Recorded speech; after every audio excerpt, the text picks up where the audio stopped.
ضعیفوں اور مریضوں اور ان لوگوں پر جن کے پاس خرچ کرنے کے لیے کچھ نہیں ہے کوئی گناہ نہیں، بشرطے کہ وہ اللہ اور اس کے رسول کے خیر خواہ ہوں۔ نیک لوگوں پر الزام کی کوئی راہ نہیں ہوتی، اور اللہ بڑا معاف کرنے والا، رحم کرنے والا ہے۔ اور نہ ہی ان لوگوں پر کوئی الزام ہے جنہوں نے آپ صلی اللہ علیہ وآلہ وسلم سے درخواست کی تھی کہ آپ صلی اللہ علیہ وآلہ وسلم ان کے لیے سواری فراہم کریں۔ آپ صلی اللہ علیہ وآلہ وسلم نے کہا، میرے پاس کوئی سواری موجود نہیں کہ تمہیں اس پر سوار کروں۔ یہ سن کر وہ واپس گئے، جبکہ ان کی آنکھیں اس غم میں آنسو بہا رہی تھیں کہ ان کے پاس خرچ کرنے کے لیے کچھ نہ تھا۔ الزام تو بس ان لوگوں پر ہے جو دولت مند ہونے کے باوجود آپ صلی اللہ علیہ وآلہ وسلم سے درخواست کرتے ہیں کہ جہاد سے معاف کیے جائیں۔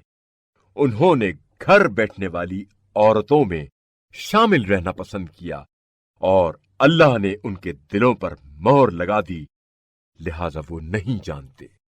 جب تم ان کے پاس واپس پہنچ جاؤ گے تو وہ تمہارے سامنے عذر پیش کریں گے۔ کہہ دیجئے، عذر مت تراشو، ہم تمہاری بات ہرگز نہیں مانیں گے۔ اللہ نے ہمیں تمہارے حالات بتا دیے ہیں، اور ان قریب اللہ تمہارے اعمال دیکھے گا اور اس کا رسول بھی۔ پھر تم لوگ غیب و شہود کے جاننے والے کی طرف پلٹائے جاؤ گے، پھر وہ تمہیں بتائے گا کہ تم کیا کرتے رہے ہو۔ جب تم ان کی طرف لوٹ کر جاؤ گے تو وہ تمہارے سامنے اللہ کی قسمیں کھائیں گے تاکہ تم ان سے درگزر کرو، بس تم ان سے درگزر کر دینا۔ یہ لوگ ناپاک ہیں، اور ان سے سرزد ہونے والے اعمال کی سزا میں ان کا ٹھکانہ جہنم ہے۔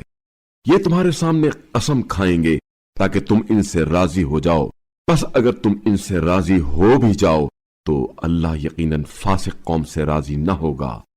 یہ بادیہ نشین بدو کفر و نفاق میں انتہائی سخت ہیں، اور اس قابل ہی نہیں کہ اللہ نے اپنے رسول پر جو کچھ نازل کیا ہے ان کی حدود کو سمجھ سکیں، اور اللہ بڑا دانا حکمت والا ہے۔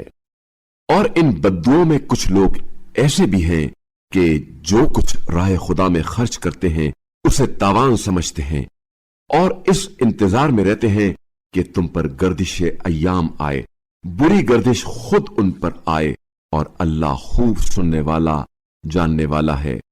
اور انہی بدوؤں میں کچھ لوگ ایسے بھی ہیں جو اللہ اور یوم آخرت پر ایمان رکھتے ہیں، اور جو کچھ راہ خدا میں خرچ کرتے ہیں اسے اللہ کے تقرب اور رسول سے دعائیں لینے کا ذریعہ سمجھتے ہیں۔ ہاں، یہ ان کے لیے تقرب کا ذریعہ ہے، اللہ انہیں ان قریب اپنی رحمت میں داخل کرے گا، بے شک اللہ بڑا بخشنے والا، رحم کرنے والا ہے۔